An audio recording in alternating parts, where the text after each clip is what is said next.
Hi, everyone. This is Raquel. Hi, and this is Jennifer. Welcome to Madness Cafe. This is a feminist podcast where we talk about women's issues, politics, and health and wellness. And where those issues intersect. Hey, everybody. Welcome back to Madness Cafe. Today, we are recording our fourth episode in the #endgunviolence series. And today we are joined by Caia DeLaVergne, and she is a 2020 Everytown Survivor Fellow and Virginia Moms Demand volunteer, as well as a graduate student working towards her joint MBA MACC. So Caia is very, very busy. And Caia, thank you so much for joining us today and for sharing your story. Thank you for having me. Thank you for coming on. Caia, first of all, I just want to say that all the work you're doing, it takes a tremendous amount of courage, and I just want to applaud you for that, and thank you for being willing to talk about it.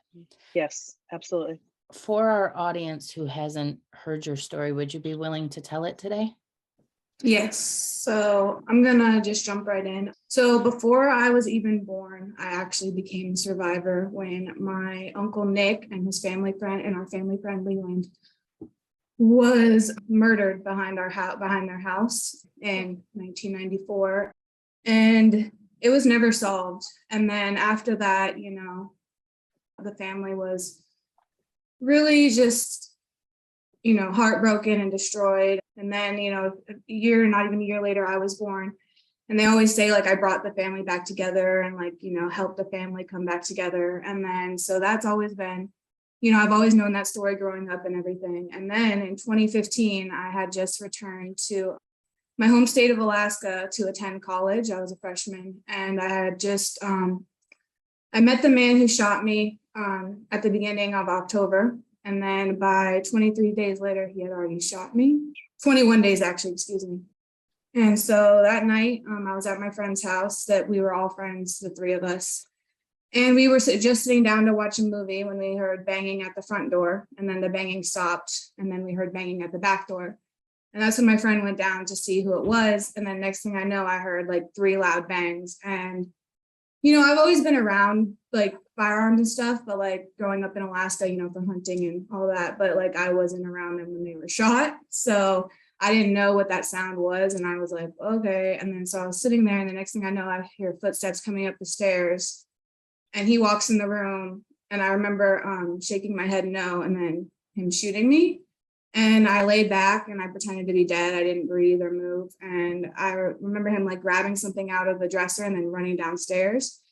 And then once I knew he was downstairs, when I took a big breath and then got off the bed and went on and wrapped a towel and wrapped around my head. And then I was trying to call 911, but the service in that house was really bad. So, and then I couldn't, once I did get on the phone, I listened to the phone call later after that during the trial, and I wasn't speaking clearly at all. You couldn't really understand me. And then I hung up, and I was like, okay, well, I need to get out of here. So I got up and I went to the window and I opened it, and I jumped out this 2-story window and lowered myself and landed in a bush. And then I saw him running out the back door, and you could see the house from the house, you could see it on the right side of his truck on the vehicle. And so I hid behind the stoop and in the bushes, and I saw him drive away.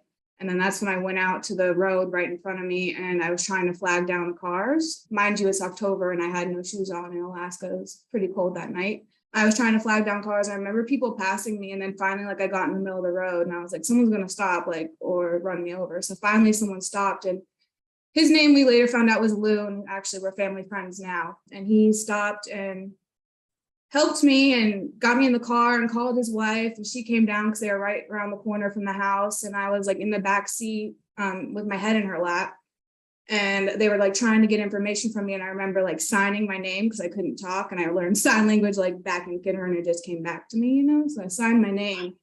And then they called the cops, and the cops came, and then all they were doing was asking me questions, and it didn't really feel like they were trying to help. So when I was trying to convey that the man inside, my friend inside, was safe, I was it's, my boyfriend inside, whatever, because that was how I convey he was safe. And so that's when that rumor started, because they put it out to the media that that was my boyfriend, and they started like a love triangle rumor is what the media started. So then the cops are asking me questions, whatever. They finally get me on the gurney in the ambulance and get me away. And I remember asking the EMT, like, was I shot? Because I was like in shock. And I remember being like, I was shot or I was hit to Lou when he was asking me what happened. And then I was in the ambulance and I was asking them, was I shot? And that's when they were like, yes. And that's when I remember like it going black. And like they kept trying to be like, stay with us, like talk to us. But like I was like, oh, like I'm shot, like I can't be okay, you know. But obviously, like the adrenaline the whole time was running. I was like, oh, I obviously knew I was shot, but I didn't. The adrenaline kept me going that time. You're a survivor. Yeah, definitely. And then once I got to the hospital, like the police came in and took my phone right away. So I didn't have any numbers to call or anything. And my family, we were living in Japan before that. So like my mom and my stepdad and all my brothers and everything are in Japan. So I'm like, okay, well, who am I going to call? And like, I only remembered one number, and it was my aunt who's never changed her number since I was like a little kid. And I called her, and she's actually in Seattle for the weekend, and it's Friday night, and she's like trying to get a hold of people, like, cause we got shot, I think at like 7:00. And then, so she's trying to get a hold of people. And like, finally after 12 hours, I was alone in the ER, and finally someone was able to get to me and like get a hold of people.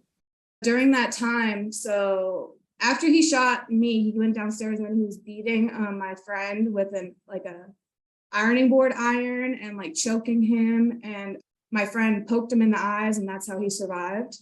And then when the cops tried to come to the door to get my friend out, they came with their weapons drawn, and my friend like grabbed himself somehow and got up to the floor and opened the door and then dropped. And then like one police officer came out on trial that he dragged him like all the way around down the block and up the street because the whole block was closed because of the police, because of the shooting.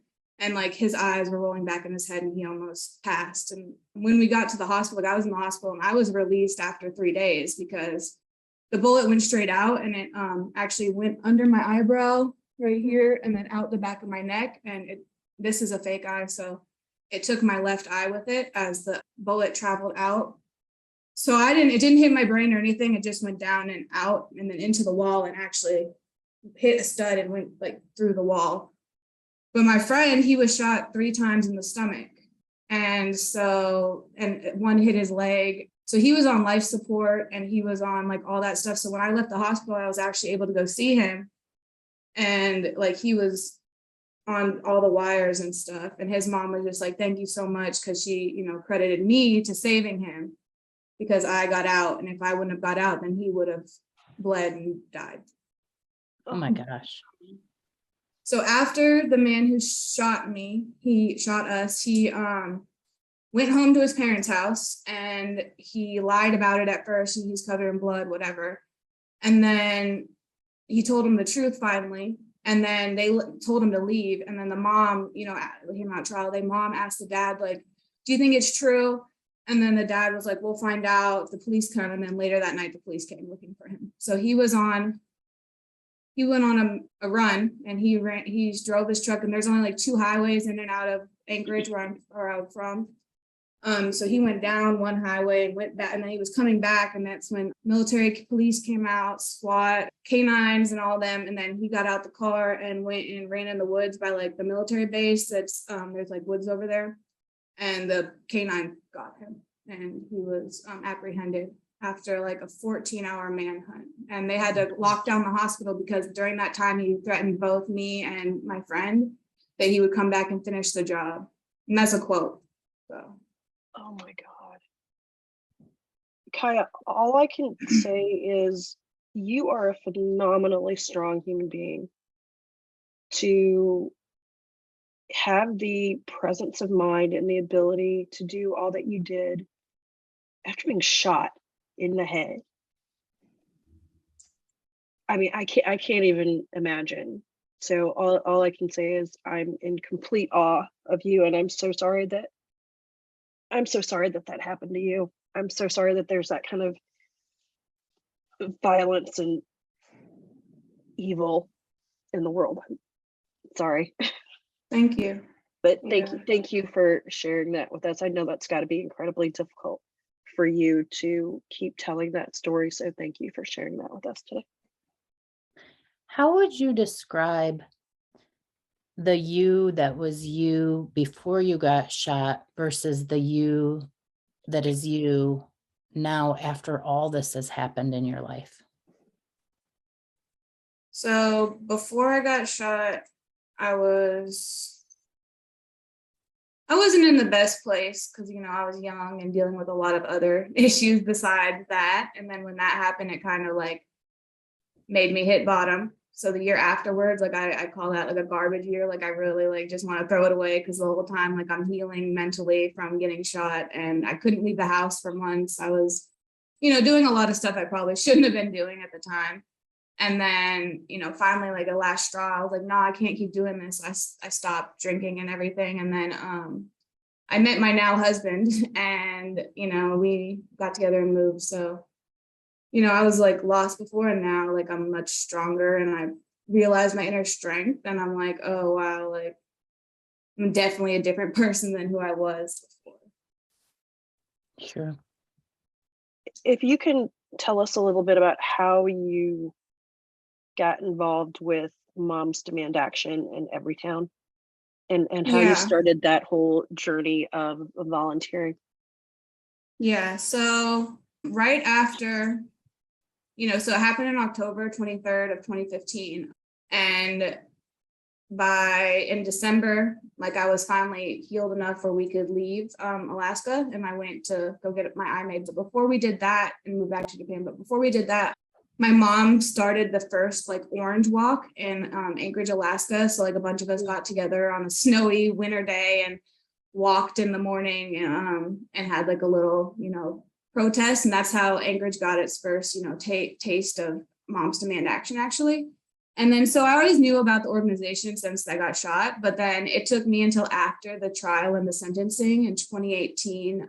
And like, there was some, it took me till 2019 to get involved because like my life was on hold while the trial and the sentencing was happening, because you really can't move on from that, until that chapter is truly closed. Because during the trial, before it even happened, he was filing unnecessary motions to try to continue. And I felt like he was controlling us from behind the courts. So I was finally like, okay, I'm going to sue you civilly. I'm just going to file it. And once I finally filed it, that's when it went to court and he stopped filing all the motions. And he was actually sentenced to 141 years with 60 years suspended. And then so 81 total served. Wow. So after the trial and the sentencing and everything happened, I was going through like a time where I had to get surgery not related to the gun violence, and I was out of work, and I was like, okay, well, I need to do something. Like I felt really alone after I was shot, so I wanted other survivors to not feel so alone. So I contacted Everytown, and they put me in contact with the DC local survivor lead, which was Laura Morris, but she's since moved. And she really just took me under her wing and like got me involved, invited me to my first meeting where both Mike Bloomberg, the head of Everytown, and Shannon Watts spoke, the head of Moms Demand. And then after that, she, helped me make my story. And then I spoke at the Gun Violence Survivors Week meeting in February. And then by June, where I wear orange, I spoke again. And Shannon Watts actually spoke after me. And I was like, wow, okay, like I'm actually doing things. And like they saw such an improvement between, the first time and the second time. And then I went to the first GSU, which they had in DC because it was in DC, and they wanted me to, Laura saw again, she's like, you need to get involved. Let's get you out there and get you in this. And I met other survivor fellows there and I heard about the program. And then she told me to apply and I applied, and then I was accepted in 2020. And then I wasn't actually able to go to the in-person training like Celeste talked about on the prior episode because COVID hit. Yeah. Like it was like right before we were supposed to go, then COVID hit like that week. So, but we had a virtual training, and, since then I've become the national Twitter, one of the co-lead for the Survivor Twitter team. And it's just because I've just said yes to like uncomfortable things, because I wasn't even on Twitter until like 2020. And then now, not even a year later, I was one of the leads for Twitter, and I was very uncomfortable at first. And now, I use it to share my story and to, inspire change with others and to make sure other survivors just don't feel alone. Like that's just the reason I truly share my story, because I felt so alone because like my mom whisked me away back to Japan to, help me heal and be with the family and, take me away from gun violence, because there's definitely no gun violence in Japan. And then, but doing so, she also took me away from a community that I could have, been a part of. Mm-hmm. You briefly mentioned that you have I don't know the right word for it. Is it called a prosthetic eye? Yes. Okay, a prosthetic eye. How did you adapt to that? How does it feel? I mean, it looks great. Yeah, it looks really good.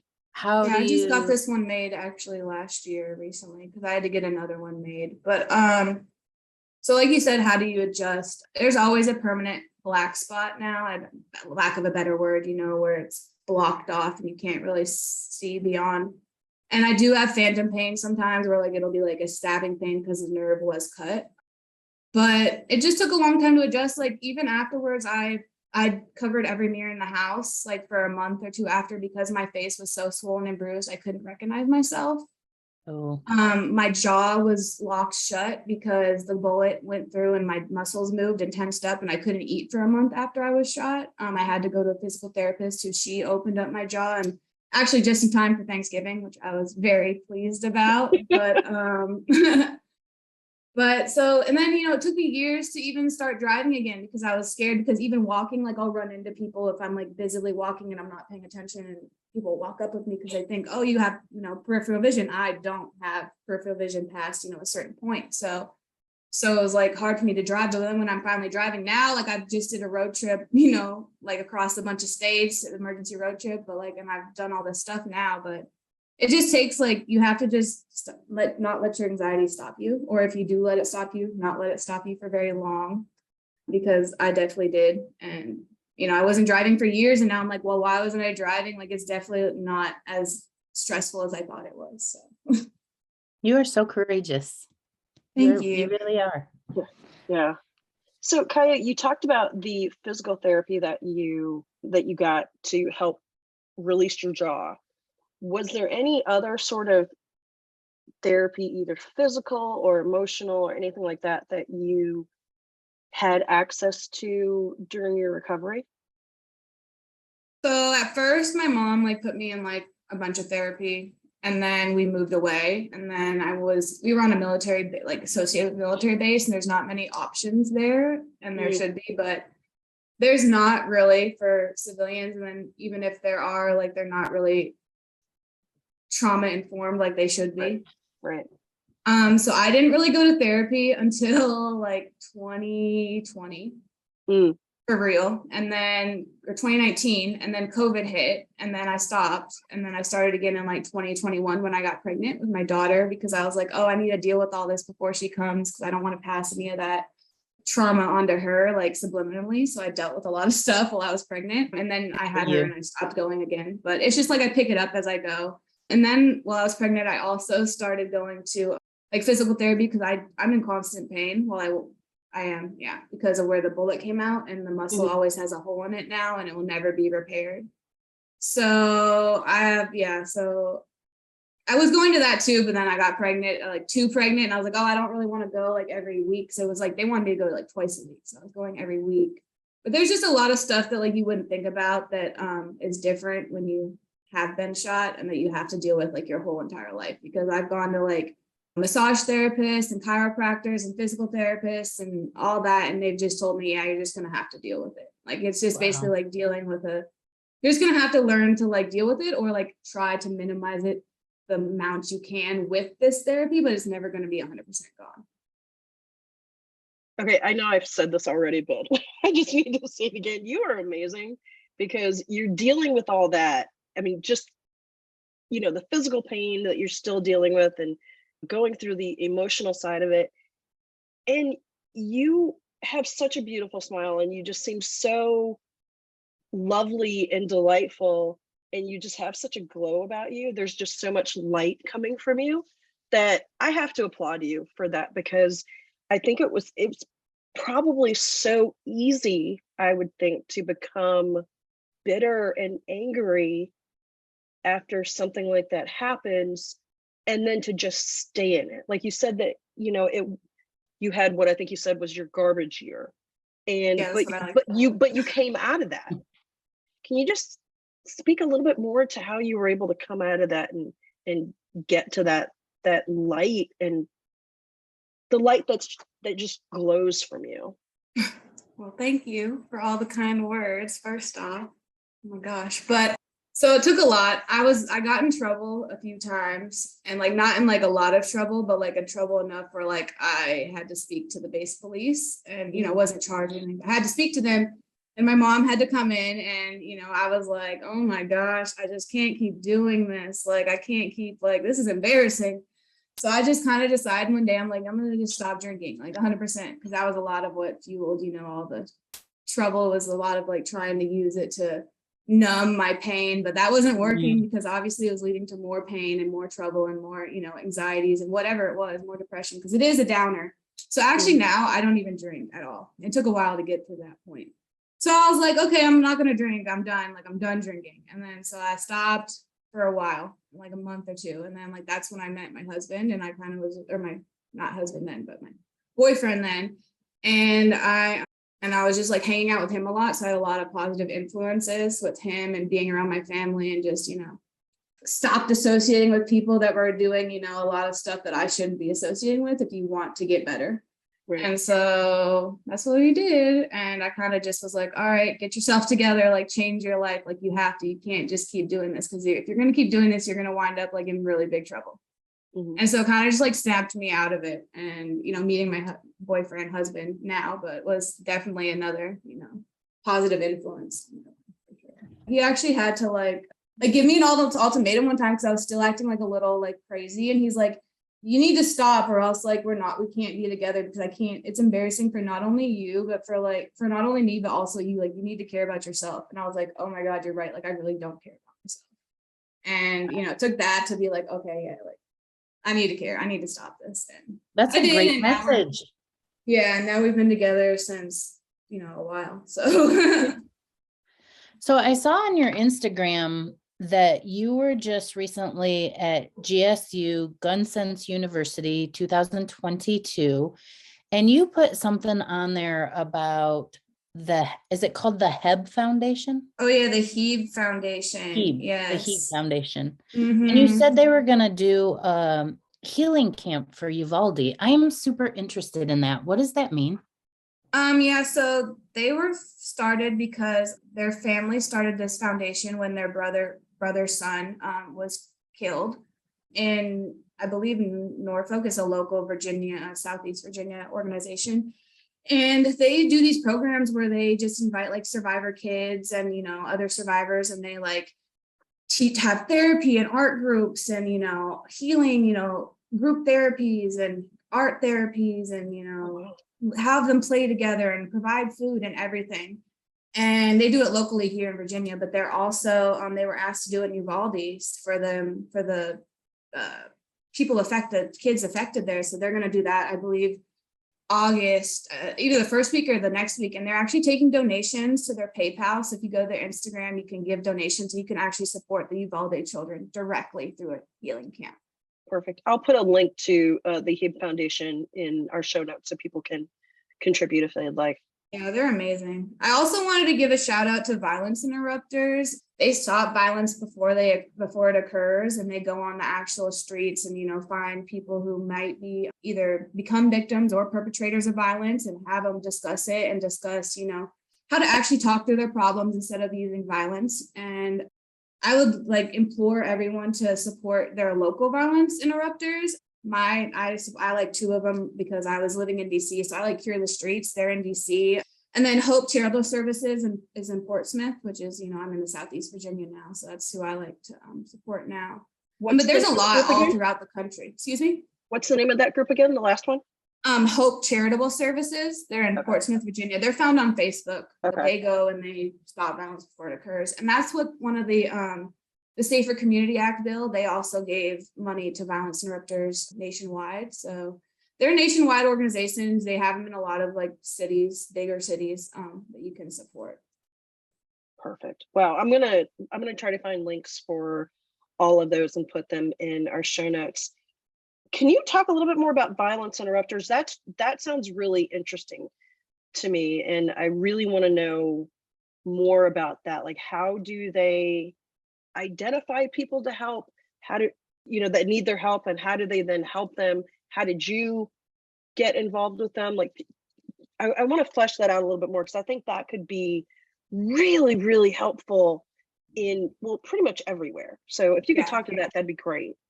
Yeah, I'm like a huge supporter of them. I love them. When I was in DC, they're one of Moms Demand Action community partners. Most of the Moms Demand organizations are community partners with violence interrupters in their cities, or, like He Foundation. That's how I found them, because they're a community partner of the Peninsula Moms Demand Action group. But so Cure the Streets was one community partner in DC, and they are returned citizens. So they actually, they've been in the life before, and that's how they know how to identify, and then they go to their own neighborhoods, and they have relationships with, the community in general. During COVID, Cure the Streets was handing out food and groceries and delivering it to people's houses. They were handing out coats. They give out backpacks, learning devices, all sorts of stuff for the community. During Christmas time, they give out presents and stuff, just to build that relationship with the community. And then once they build out the relationship, they can truly, solve the violence before it occurs. And that's why they don't get a lot of shout outs, because they stopped it before it occurs. So they don't have a lot of numbers, like being like, okay, well, what'd you guys do? Oh, well, we stopped, X amount of shootings. Well, you can't really count them before they occur. So, right. Caia, what does return citizen mean? So they've served time in prison, or I guess jail, and then they've changed their lives, and now they've entered back into the community. What an amazing program. I think Raquel and I have talked a lot about how we think, and a lot of people are talking this way now, that really to end gun violence, it needs to be a multi-dimensional approach. And one of the approaches that we feel so strongly about is building community, because these perpetrators seem to be people who are somehow falling through the cracks. They're not feeling that connection for whatever reason, and not getting what they need. And building community seems to be one of the solutions. So that sounds like an amazing program. Yeah, I definitely agree. Yeah, in my case, the man who shot me definitely did not fall through the cracks. He came from a very prominent family who was involved in the church, and actually at the sentencing, he had people who didn't even know him from the church speak on his behalf. Wow. Which I did not sit through. As soon as someone started speaking, I walked out, because I don't need to hear someone who doesn't know him speak on his behalf. But I definitely agree that in a lot of cases, especially in, Black and brown communities, people, and low income communities, people do fall through the cracks because of lack of resources and jobs, everything like that. But in my case, that was not the case. I just wanted to Gosh, I love you bringing that up, because it's so easy to think that, well, for me to think, okay, we found some of the solution, but then, like you say, it's so nuanced. Every case is so nuanced. Mm-hmm. Do you feel like the gun violence that happened to you, or that was part of your life, do you feel like it's a feminist issue? So I know we discussed this before the program, and I would say some parts of it are, because I was definitely victim blamed during the trial, and they wanted to use heat of passion defense when me and the man who shot me were not together. Mm-hmm. They also wanted to say, the rumor started that they victim blamed me, that I was, leading both the men on when I was not, mm-hmm. And they wanted to be like, oh, you definitely, had intercourse with that man. No, I definitely did not. Oh my and God, not that it would make I'm a difference so if I did or if I did not, it's still, I did not cause anything for this to happen. He literally went crazy and was like, oh, if I can't have you, no one can. Oh my God. And shot my friend and myself, and then ran. And then, during the trial, it came out because he was trained in hunting prevention and everything. And during the trial, district attorney asked him oh, where would you shoot someone if you wanted to kill him? And he said in the head, and then in the chest. And that's where he shot me in the head, and he shot my friend in the chest area. And she used that as, a prerequisite for his charge. She used his own words against him and was like, oh, so in her summation was like, oh, so it's premeditated because you said this, right? And then would play what he said in his testimony. Oh my God. And the check mark would go up check. So he thought in his head, something was going on that wasn't going on. And he thought because he wasn't getting from you what he thought he deserved, it was okay for him to shoot you. Correct, yes. Oh my gosh. And he even posted on Facebook, like, that's what what happens when you mess with my girl, like you catch bullets. Like he was posting all this on Facebook and messaging us, like threatening messages after he's already shot us when he found out we were still alive. And so like all that came out, at the trial, like we opened up our Facebook like afterwards and I was like, oh my God, like what the fuck? My mom, like, sorry, excuse me, what the heck? My mom, like, It's okay, you can swear. okay, I didn't know, but and she was like, she took screenshots and sent it to the DA and they used that in the trial as well. But there was like a lot of stuff that happened where it's like, this could have been like, there could have been a lot of things that could have been stopped that would have been, if it was a feminist society, if it wasn't, we didn't have the patriarchal society we do, it wouldn't have happened. Like all the victim blaming and, it had to be a relationship if you got shot, right? No, this man just went crazy and decided, because his family actually came on the trial, his family kicked him out that day. So what, I believe is that he put all that on me not being with him as well and was like, oh, my family kicked me out and now you guys won't be with me. Okay, now I'm gonna shoot you both. So the day that he shot you, before he shot you, his family had kicked him out. Correct. Do you know why his family kicked him out? I don't know. Just like probably acting crazy. Well, see, okay. And the reason why I asked this, because I know there's no justification for anybody doing anything like this to anybody else. But what I'm wondering is if there were red flags that his family should have picked up on and should have done something about.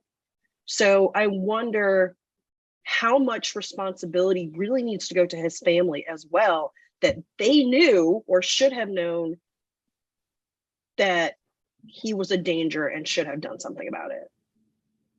There were definitely incidences where he, should have been checked, because even the night before, like we actually took the guns away from him. Like that wasn't, this, I don't talk about that much, but actually the night before we did take the guns away from him because he was threatening to kill himself. So we took the guns away from him. And then the next day he got the gun back from us and then he shot us with that gun. Oh my God. So we actually did like our own little red flag and took all, like, because he had a lot more weapons at his house. So he had like a machine gun and like all this stuff. So we actually, not machine gun, whatever gun it was. I'm not really familiar with weapons like that, but a high capacity firearm. And we took it all away from him and then gave him that gun back that same day. And then that same night. So red flag law probably would have helped because we actually did take the guns away from him. And that's probably why it didn't happen the night before, or he didn't kill himself the night before, but. Wait, so you guys took the weapons away from him or his family took them away from him? No, we did, his friends, quote unquote, because we're definitely not friends, but right. Wow. At the time we were considered friends. Jesus. Wow.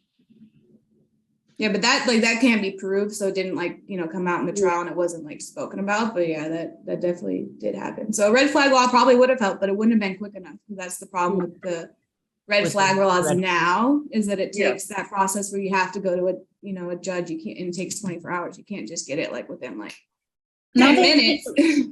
Now that you bring up the red flag law, what do you think from your position as a survivor of gun violence, what do you think are the laws that need to go into place to put some framework around healthy gun ownership? If I was going to dream, I would say like a firearm safety class, but I know that probably wouldn't be possible. But like that would be like one of the top things I would say. Just a possible thing would just be gun background checks on every gun purchase, because that's not happening. Even if you think it is, it's not. In Dylan Roof's situation, he had stuff that could have been checked on him, and the FBI failed on their part. And that's why he got the gun, and that's why he shot up the Emmanuel Church.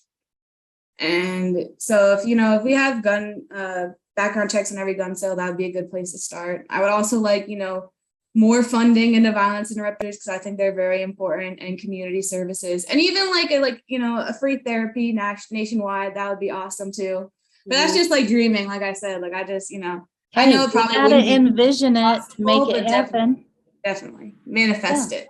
Sure. But the possible things, you know, in my lifetime would be a background check on every gun sale and getting violence interrupters into every city and like funded fully, and then community programs as well. Mhm. Awesome. Wow. Well, I think it's really great. I keep going back to violence interrupters because it just sounds like such an amazing way to work with all of this, because not only are you getting people who are from those communities to help, but you're getting people who are returned citizens so that they then feel involved again and they have a purpose, so that they're less likely to end up back in the system. And you're using something other than the police to try to help solve a problem. Yeah. Because we know So- police don't help. I definitely feel like more unsafe around police, even after, you know, my situation where I tried to call police for help, because they were not trauma informed and did not treat me in that way. They Right. treated me like I was the one in the wrong and took my phone away from me and everything before I could even call anyone or help me. Like, Yeah. I definitely feel like they're not the person that should be sent to a victim or survivor, you know. You choose your term, and like that's why I always ask with other survivors if they want to be identified as that. And I'm like, do you identify as survivor? Yes or no? Okay, no, then I'll call them something else. So Mhm. So how long did it take from the police showing up to them getting you to the hospital? I have no idea. I Wow. couldn't tell you. Because it just sounds like from your telling of the events that maybe it took them far too long. Yeah, especially, you know, in my friend's case, we're not friends anymore, but I'll still call him, you know, my friend. We were friends at the time, but his case where they, you know, they came out the door like with weapons drawn. He remembers seeing the red added on his shirt, like the, you know, the infrared. Yeah, the beams. dot. Yeah. Yeah, and they treated him, and then he dropped to the ground, but they came at him like he was gonna, you know, shoot up them. When I Yeah. was telling them, like, no, he left, like I saw him leave, like I definitely know the shooter's gone, but they still, you know, I didn't see all that happen. I just found out that at the trial afterwards. I was like, I think definitely the police are not trauma informed, and they treat everyone like a criminal. Mhm. And no matter if you've just been shot in the head or shot in the chest, or if you've done nothing wrong, we see that time and time again in all over the country. You know, definitely the police are not trauma informed, and they treat everyone like a criminal. Mhm. And no matter if you've just been shot in the head or shot in the chest, or if you've done nothing wrong, we see that time and time again in all over the country. You know, and my kids are Black. I'm married to a Black man, and you know, it just is terrifying thinking of the fact that they have to grow up and they're 10 times more likely to be affected by gun violence. And they already have a survivor, like for a mom. So, you know, they Yeah. already have that story part of their lives forever before they were even born. So it's just a lot to think about. And like you said, there is a multifaceted approach. So we just need to put all our money into different boxes instead of trying to say, oh, back the police, back this, back that. No, we need a Yeah. full picture of what Yeah. we need. I want to read something that you put on Facebook, if you don't mind. No, Instagram, if you don't mind. A quote from you. Is that okay? I guess. Let's see. Okay. You posted a picture of yourself making some sugar cookies with berries from your garden. And you said, my attempt at being the cool mom with the rainy day movie snacks. And then you said, I'm glad I could have this special moment with my children. Yet many Americans are unable to have these moments due to gun violence. 110 Americans are shot and killed every day. More are wounded. You put text bold, BOLD, to 644-33 to tell senators, hashtag don't look away, and pass gun sense legislation. I loved that post because it was this clip of everyday America life, berries from your own garden, and celebrating with your kids, and also realizing what a traumatic situation we are in the United States with the gun violence. And I just think you're so courageous, and your posts are beautiful. Thank you. Yeah. That was during the Don't Look Away campaign, which was after the Uvalde and the Buffalo shooting. And actually, I was able to go to DC and be at the rally. And that was my first rally I've ever been to. And I just felt like called to do it because I just had a baby. And, you know, I have a stepson, a bonus son, as I like to call him. And he's going into second grade. And it's just like, it was terrifying. I kept him home one day because I was like, I can't send you to school right now. I did I'm the so same. scared. Yeah. I did the same with my kid. Yeah.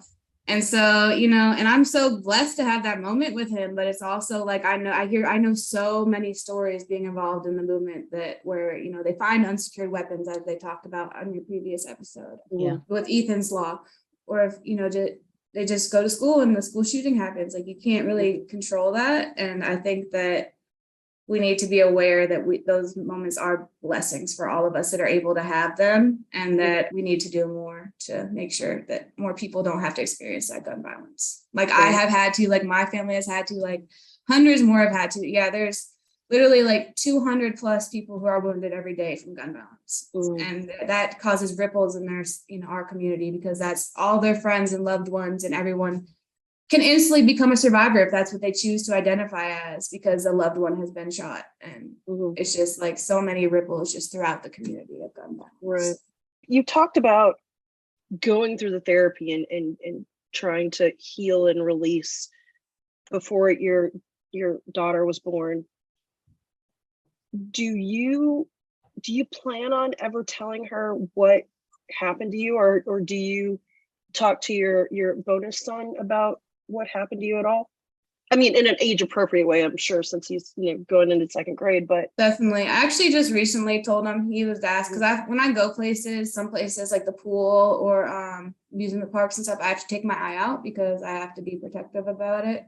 Or sometimes it bothers me, so I'll just walk around the house without it in, or I post pictures about it, and it doesn't bother me now. Like, I used to be like really affected and thought I was very, you know, ugly without it in, but now I'm like, oh, I love myself with it or with it out in. My Pacific eye, that is. But I told him recently, and he was like, what? Like, that's what happened? He's like, no, you don't. How are you alive?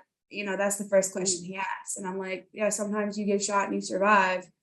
And then he asked where the person is, like, oh, it was a bad man, he's in jail now. So that's how you have to describe it. But it took me a while to get him to that point, because I know how he is, and he'll be going to tell every single person, like, oh, my mom was shot, this happened.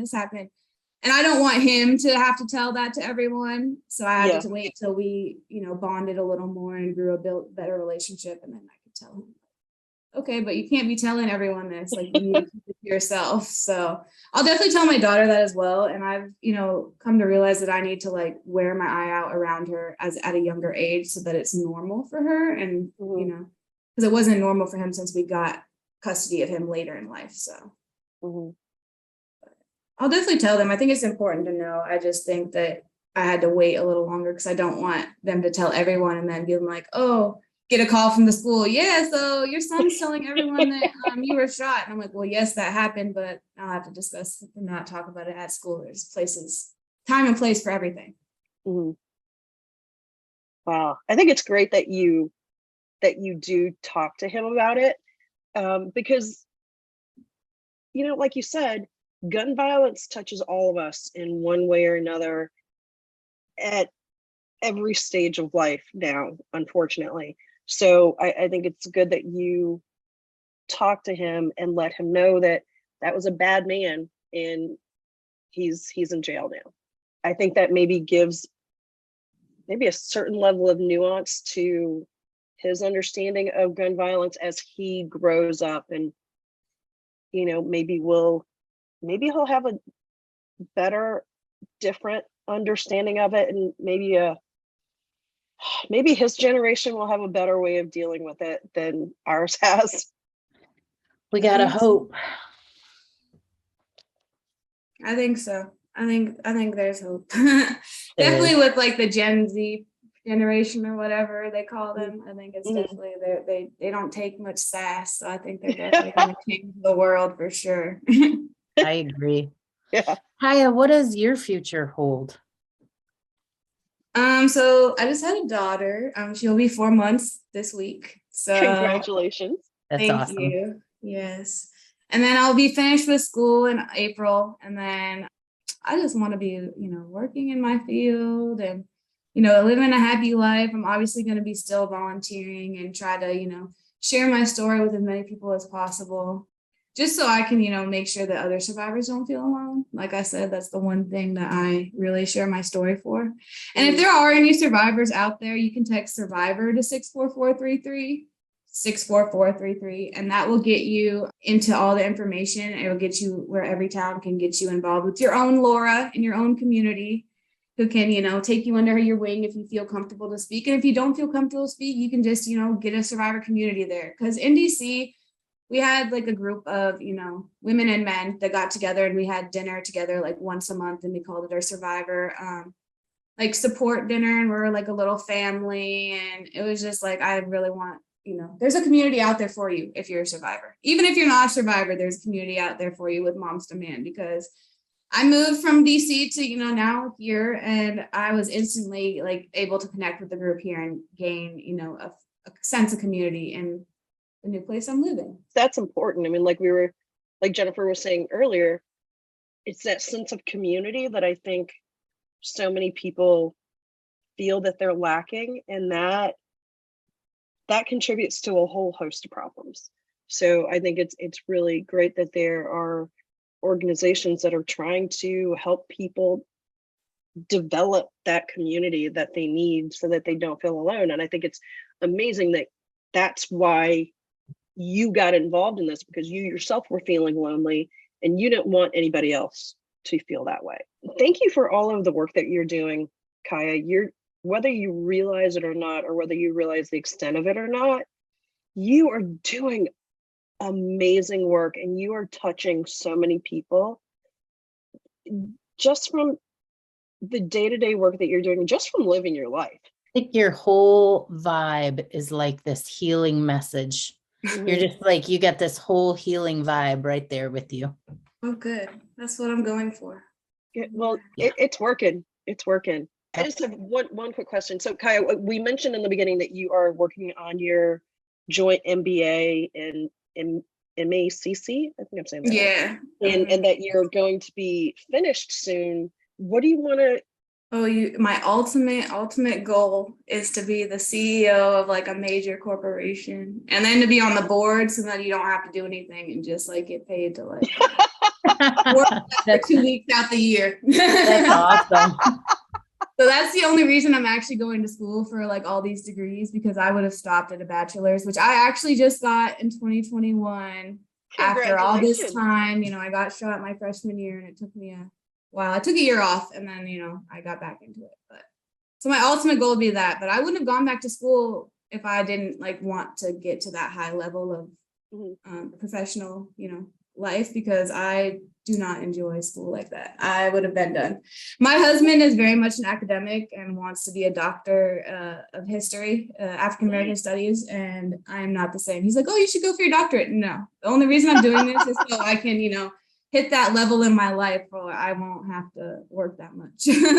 You're amazing, Caia. Thank you so much for coming on here and just inspiring the hell out of everybody. Thank you. Yeah. Did you have anything that you wanted to say that we didn't go over in the episode that you think is important to get out to the audience? Just like make sure like you're very like I like to say trauma informed. That just means like make sure you think about what other people have gone through, and that not everyone has the same life you have, and that things might affect people in different ways. I don't like to say triggered, but I'm definitely affected by a lot of little things. And sometimes I'll react in a certain way, and people are like, oh, why are you reacting like that? And I'm like, well, there's certain like Leslie discussed, there's certain things that set you off. I just want everyone to just, be trauma informed when you're speaking with people, and to, come from a place of like, I don't want to say love, but love, as it is. Then also like vote in your local elections. Like local elections are so important. And that's where all the change really happens, on the school boards and city councils and stuff. Like locally right now, we have a really like Republican lock, so we can't really do anything here locally, but everyone needs to vote locally. It doesn't just matter if you're voting in your presidential, like you need to vote locally and presidential, obviously, but local is very important. So. I agree.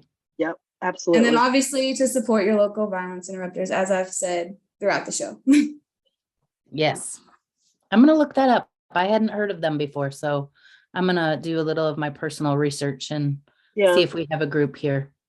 Yeah, and if not, you can find one. Like I said, Cure the Streets. I like to support them. They're in DC Very or any really. There's a lot in a lot of big cities. You could just find your favorite city and be like, okay, I'm going to support you, and just give a little bit every month or once a year, whatever you want, and it'll go a lot because they actually put all their money back in the community. It's not going to people getting paid or anything like that, because they're usually locally funded from the local elected officials. So. Wow. Yeah, I'm going to put links to all of those in the show notes. So thank you again, Caia, for bringing attention to those, because like Jennifer said, I mean, brand new to me. Brand new to her, brand new to me too. Yeah, a lot brand of new. things. So yeah, I didn't hear about it until I was in DC, at the meetings, and I was like, oh my gosh, these organizations are meeting. So I always like to talk about them now. So yeah. Amplify it. That's awesome. Yeah, We'll and do the same. it's another way for people to get involved. Like we've talked before about how people feel like there's nothing they can do. They start to feel hopeless about all of this. These are ways that people can get involved and see immediate action and immediate reaction to things that are being done. So thank you. Oh, can I just say one more thing? Sorry. Of course. I'm pretty lazy, about my activism. So I just kind of send off posts and stuff. I do a lot of stuff at home. So if another thing, like you said, like they're asking what you can do. Literally, you can just post from home, like on your Instagram or your Facebook, or if you have Twitter, I like to use Twitter, and share it and like tag Moms Demand, and you could get, the reach is out there, and you can just, share like, oh, we need to do something. Let's text bold to 64433 and call your senator, and you can just call your senator easy. Like I left a message. I didn't even have to talk to anyone because I have a little anxiety. So it's really easy to get involved, even if you have like anxiety and don't like to talk to people much. You could just be like, oh, I want to leave a message. Hey, I'm a constituent. Please support, the gun violence prevention bills. Thanks. Bye. And that's it. Like, it's that simple. Like, so it's just really that's easy. The best message. Yeah, there you go. That's the best message. Love it. Okay. Thanks. Oh my gosh. Thank you so much. You are a bright light.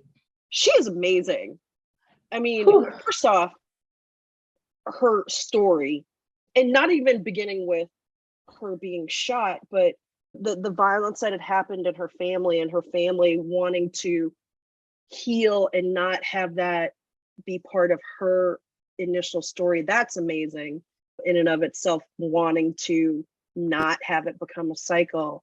And then her with her strength and presence enough to go, let me play dead, then let me get up and get myself out of harm's way and get help. And oh yeah, my friend is still back at the house, help him too. Then to come from all of that and then have her own healing and want to help other people and thinking of other people, thinking, oh, well, I feel lonely. Oh, other people might feel lonely too. Let me do something about this. Yeah. All of that just speaks so highly of her and her sense of wanting to help other people. She's continuing with that and just taking it further. She's a beautiful human. When we started doing this series, I really wanted to do it. I know you really wanted to do it, even though it was a tough topic, but it's so timely and so necessary. And when we started, I really didn't have a whole lot of hope. And after talking to all four of these beautiful humans, strong women, I feel completely different. I feel a sense of hope. I feel like there's stuff we can all do. And if we can collectively vision it, I do think we can have change and we can have laws around gun sense. And one of the things from the last episode with Kristen's song that really sticks in my head, and now that we've talked to Caia, it's like solidified, is that we once had the same problem with drunk driving. And Moms Against Drunk Driving, they worked their butts off and they passed legislation. We can do the same thing. Absolutely. We can work our butts off and pass some legislation. And these four women in this series, these are powerful women with powerful voices. And Raquel, I really appreciate you diving into this with me to amplify these stories, because it's not easy. These were not easy interviews. These are not easy No. stories. These are the No. things that need to be talked about. Just bless these women for being so giving. Right. Absolutely. I mean, they've been so incredibly generous to share their stories with us and they all are doing the work and they're putting the time in. And these are busy women who are showing that you can put a lot of time into it, or you can put the time that you have into it. They're showing that there's many, many, many ways to be involved. Like Caia just said, you can be a quote unquote lazy activist. I love that. I love the lazy activist. That was awesome because there's so many people who are like, oh, I want things to change, but I don't want to do anything. Well, you know what? Guess what? Tweet something, text something, leave a voicemail for your representatives. We can all do something. Yeah, we can all do something. I have to admit, I do feel more hopeful after having talked to Celeste and Leslie and Kristen and Caia, and just if they can go through what they've all gone through and come out the other end still caring about the world that we live in and the people that we live around and with, then certainly we can. Thanks everyone for listening today. We will be back with more Madness Cafe next week. You can find us on Instagram at Madness Cafe Podcast or email us at madnesscafepodcast@gmail.com. Bye.